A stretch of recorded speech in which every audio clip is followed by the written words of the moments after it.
නමෝ තස්ස භගවතු අරහතෝ සම්මා සම්බුද්දස්ස නමෝ තස්ස භගවතු අරහතෝ සම්මා සම්බුද්දස්ස නමෝ තස්ස භගවතු අරහතෝ සම්මා සම්බුද්දස්ස මිත්තේ සුහංජේ අනුකම්පමානෝ හාපේති අත්තං පටිබන්ධ චිත්තෝ ඒතං භයං සන්තවේ පෙක්ඛමානෝ ඒකෝ චරේ කංග විසාන කම්පෝති. අති ගෞරවනීය පූජනීය මහා සංඝරත්නයන් අවසරයි ශ්‍රද්ධාවන්ත කාරුණික පින්නතුනි, අද දවසේදී ධර්මානුශාසනාව සඳහා මාතෘකා කරගන්නට යෙදුනේ සම්මා සම්බුදුරජාණන් වහන්සේ දේශනා කළා වූ කග්ගවිසාන සූත්‍රයේ 3 වෙනි ගාථා රත්නයයි.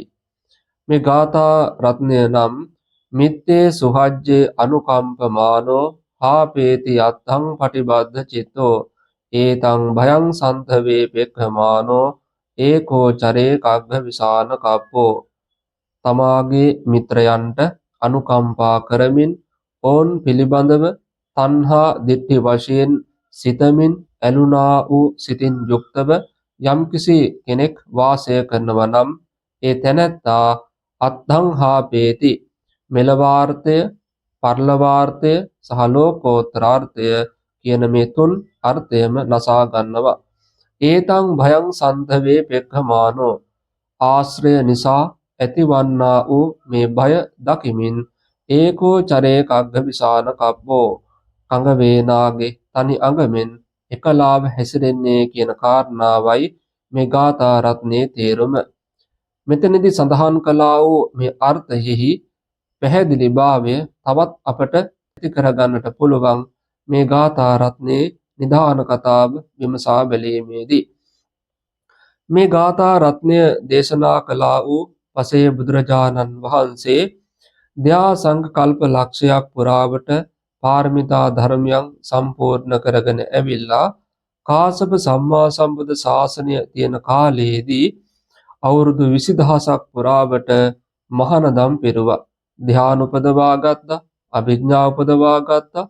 මේ විදිහට ධ්‍යාන සොවෙන් අභිඥා සොවෙන් අවුරුදු 20000ක් පුරාවට කල් ගත කරලා නොපිරිහුණු ධ්‍යානයෙන් යුක්තව ඒ උතුමන් වහන්සේ මිය පරලොව ගිහිල්ලා බ්‍රහ්ම ලෝකේ උත්පත්තිය ලැබුවා. බ්‍රහ්ම සම්පත්තිය බොහෝ කාලයක් තිස්සේ වින්දනය කරලා මනුෂ්‍ය ලෝකේ ජම්බුද්දීපේ බර්ණැස් නුවර උත්පත්තිය ලැබුවා. බර්ණැස් නුවර උත්පත්තිය ලැබලා ඒ කෙනා කාලයාගේ ඇවෑමෙන් රජගෙදරක උත්පත්තිය ලැබපු නිසා රාජ්‍යත්වයට පත් වුණා. බර්ණැස් රජු වශයෙන් අභිෂේක ලැබුවා. මේ බර්ණැස් රජතුමා ධාර්මිකයි. ඒ වගේම චිත්ත සමාධියක් තියෙනවා, ධානයක් තියෙනවා. මේ විදිහට රාජ්‍ය පවා සිද්ධ කරන්නේ තන්පත් වූ සිතින් සාමකාමීව.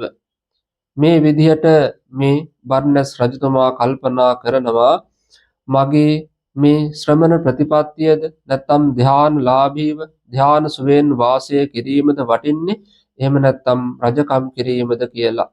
ඒ වෙලාවේදී තේරුම් ගත්තා, රජකම් කිරීමට වඩා ධාන සුවේන් කල්ගත කිරීම ශ්‍රේෂ්ඨයි කියලා. මේ රජකම් කිරීම සඳහා අමාත්‍යවරු 4 දෙනෙක් පත් කරලා ඔවුන්ට රාජ්‍යයේ වැඩ කටයුතු කරගෙන යාමට අවසර ලබා දීලා මේ රජතුමා තමාගේ ප්‍රාසාදයේහි විවේකීව කාලය ගත කරනවා. ධ්‍යාන සොයෙන් කාලය ගත කරනවා. නමුත් මේ අමාත්‍යවරු 4 දෙනා අධාර්මිකයි. අල්ලස් අරගෙන විවිධාකාර අකටයුතුකම් සිද්ධ කරනවා. දවසක් දා මේ රජතුමාගේ මිත්‍රයෙකුගේ නඩුවක් තියෙන වෙලාවේදී ඔහුගේ නඩුව කීම සඳහා අල්ලස් අරගෙන ඒ නඩුව නොමනා ආකාරයෙන් විසඳුවා, අධාර්මික ආකාරයෙන් විසඳුවා. අන්නේ කාරණාව මේ මිත්‍රයා ඇවිල්ලා රජතුමාට මතක් කළා. එම අවස්ථාවේදී රජතුමා මොකද කරේ? මේ නඩු කියන තැනට පහුවදා ගියා. ගියාට පස්සේ මොකද වුනේ? එතන නඩු කියනකොට බොහෝ ഘോഷාවක් ඇති වෙනවා. ඒ වගේම මිනිස්සු හොඟාක් ඉන්නවා. ඒ මිනිස්සු විවිධාකාරයෙන් මේ අමාත්‍යවරුන්ගේ දෝෂාරෝපණ ප්‍රකාශ කරනවා. අමාත්‍යවරුන්ට දොස් නගනවා.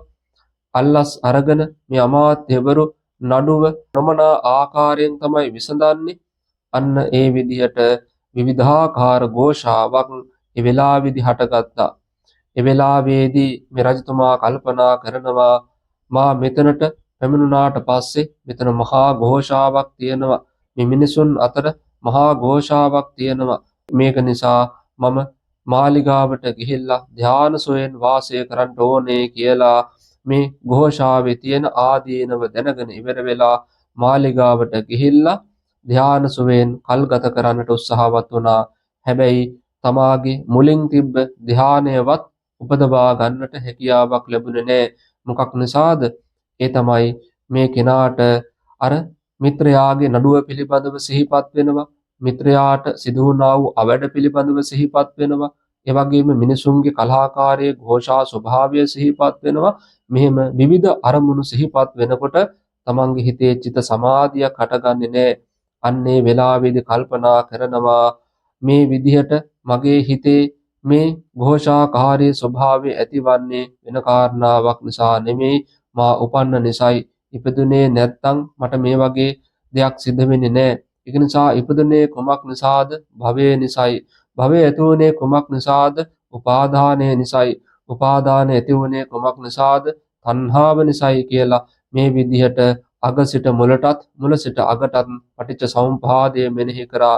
ඒ වගේම පංචස්කන්ධය විදර්ශනා නුවණින් දැනගත්තා. මේ විදිහට සංස්කාර ධර්මයන් විදර්ශනා කරලා ඒ උතුමන් වහන්සේ උතුම් වූ පසේ බුද්ධත්වය අවබෝධ කරන්නට යෙදුණා. ඒ විදිහට උතුම් වූ පසේ බුද්ධත්වය අවබෝධ කරලා තමයි මේ උතුම් වූ මිත්තේ සුහජ්ජේ අනුකම්පමානෝ ආපේති යත්තං පටිබද්ධ චිත්තෝ ඒතං භයං සන්තවේ පෙක්ඛමානෝ ඒකෝ චරේ කග්ග විසාන කප්පෝ කියන මේ උතුම් ගාථා රත්නය දේශනා කරන්නට යෙදුනේ. මේ ගාථා රත්නය දේශනා කරලා ඒ උතුමන් වහන්සේ අමාත්‍යවරුන්ට අවවාද කරලා අනුශාසනා කරලා ගන්ධමාදන පර්වතයට වැඩම කරන්නට යෙදුණා. අපි මේ ගාථාව පිළිබඳව තවත් පැහැදිලි කරගන්නට යෙදුනොත් මිත්තේ සුහජ්ජ අනුකම්පමානෝ තමාගේ මිත්‍රයන්ට අනුකම්පා කරමින් ඕන් පිළිබඳව තණ්හා දිට්ඨි වශයෙන් ඇලීමෙන් යුක්තව යම් කිසි කෙනෙක් වාසය කරනවා නම් අන්න ඒ තැනැත්තා මෙලවාර්ථය සහ පරලවාර්ථය සහ ලෝකෝත්තර කියන මේ තුන් අර්ථයම නසා ගන්නවා. ඒකයි සඳහන් කළේ හාපේති යත්තං පටිබද්ධ චිත්තෝ ඒතං භයං සන්තවේ පෙක්ඛමානෝ. මෙන්න මේ බය ආශ්‍රය හේතු කරගෙන ඇතිවන මේ බය දකිමින් ඒකෝ චරේ කග්ග විසාන කප්පෝ කඟ වේනාගේ තනි අගමෙන් එකලාව හැසිරෙන්නේ කියන කාරණාව තමයි මතු කරන්නට යෙදුනේ. මෙතන විශේෂයෙන් අපි දැනගන්නට ඕන මිතුරන්ට තමාට උපකාර කරන උදව් කරන මිතුරන්ට උදව් කරන එක හොඳයි, අනුකම්පා කරන එක හොඳයි. ඒ වගේම ඒ විදිහට තමන්ගේ මිත්‍රයන් උදව් කරනවා, ඔවුන් නිසා තමයි මම ජීවත් වෙන්නේ කියලා මෙන්න මේ විදිහට නිතර නිතර කල්පනා කරමින් ඒ පිළිබඳවම සිහිපත් කරමින් වාසය කරනවා නම් තණ්හා දිට්ඨි වශයෙන් අන්න ඒ තැනැත්තා යම්කිසි ධානයක් චිත්ත සමාධියක් උපදවාගෙන ඉන්නවා නම් අන්න ඒ ධාන සැපය චිත්ත සමාධිය පිරිහෙනවා අර විදිහට මිතුරන් පිළිබඳව නමුත් සිහිපත් කරමින් වාසය කළොත්. ඒකයි සඳහන් කළේ ඒතං භයං සන්තවේ පෙක්ඛමානෝ ආශ්‍රය නිසා ඇතිවන්නා වූ බිය දකිමින්. ඒකට අපිට උදාහරණය වශයෙන් මතක් කරන්න පුළුවන් මේ රජතුමා තමාගේ මාලිගාවේ විවේකීව ධාන සුවයෙන් වාසය කළා. නමුත් මේ රජතුමාගේ මිත්‍රයාගේ නඩුව විසඳන්නට මොකද කරේ? මේ නඩු කියන තැනට මේ රජතුමා ගියා. ඒ ගියපු වෙලාවේදී නඩු කියන තැන විවිධාකාර මිනිස්සු ඉන්නවා. විවිධ අදහස් තියෙන්නේ. ඒ අයගේ වචන විවිධාකාරයි.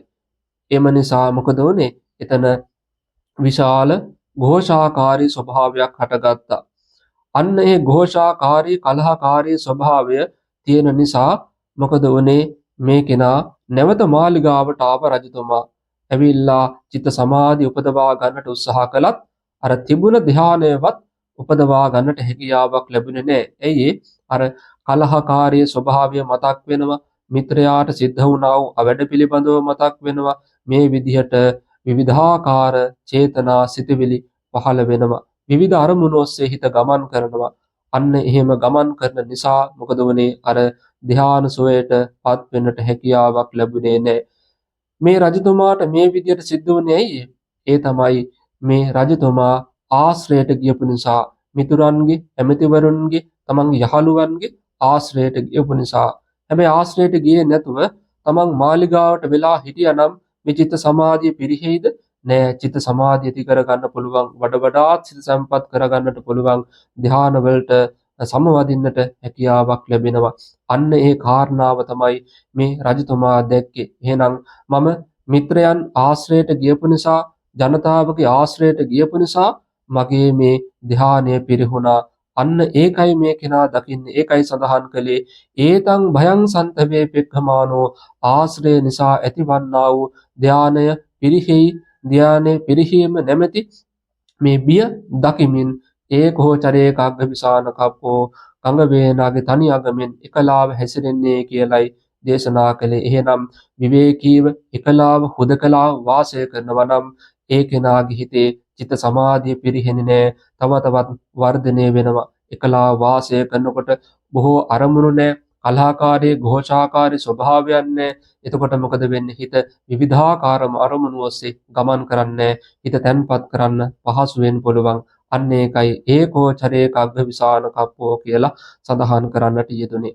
එහෙනම් මෙන්න මේ කාරණාව හොඳට තේරුම් ගන්නට ඕන. එහෙනම් පසේ බුදුරජාණන් වහන්සේලා කියන්නේ තමන්ගේ ජීවිතයට පැමිණෙනා වූ යම්කිසි කරදරයක්, බාධාවක් තුලින් ඒ ධර්මය අවබෝධ කරගන්න, තමන් විසින්ම ධර්මය අවබෝධ කරගන්න උතුමන් වහන්සේලා. එහෙනම් මේ බර්ණස් රජතුමාට පැමිණියා වූ මෙන්න මේ කරදරය හේතු කරගෙන ඒ උතුමන් වහන්සේ එයින් ජීවිතය පිළිබඳව තේරුම් අරගෙන ඒ ජීවිතය තේරුම් ගැනීම තුළින් ඒ උතුමන් වහන්සේ සදාකාලික සැනසීම වන ඒ උතුම් වූ ධර්මය අවබෝධ කරන්නට යෙදුණා. පසේ බුද්ධත්වය අවබෝධ කරන්නට යෙදුණා. එහෙනම් මෙන්න මේ කාරණා හොඳට තේරුම් අරගෙන අප සියලු දෙනාම ආශ්‍රය කරනකොට තණ්හා මාන දිට්ඨි නූපදන ආකාරයෙන් ආශ්‍රය කරන්නට ඕන. ඒ වාගේම චිත්ත සමාධිය ඇති කරගන්නට ඕන. චිත්ත සමාධිය ඇතිවීම සඳහා අවශ්‍ය කරන හේතු සම්පත්තියෙන් සකස් කරගන්නට ඕන කියලා අදිෂ්ඨාන පිහිටවාගෙන නොලැබූ ධ්‍යාන උපදවා ගන්නටත්, නොලැබූ චිත්ත සමාධියන් උපදවා ගන්නටත්, ඉපදුනා වූ චිත්ත සමාධියෙන් පවත්වාගෙන යන්නටත්, උතුම් වූ නිර්වාණ ධර්මය අවබෝධ කරගන්නටත් මේ උතුම් වූ ධර්මානුශාසනාව සියලු දෙනාටම හේතු වාසනා වේවා කියලා මේ වෙලාවේදී ආශිර්වාද කරනවා.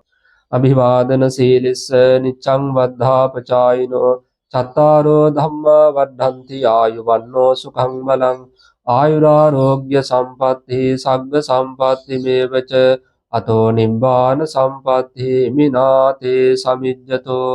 නිදුක් වේවා, නිරෝගී වේවා, සුවපත් වේවා, දීර්ඝාසු ලැබේවා. සාදු සාදු සාදු.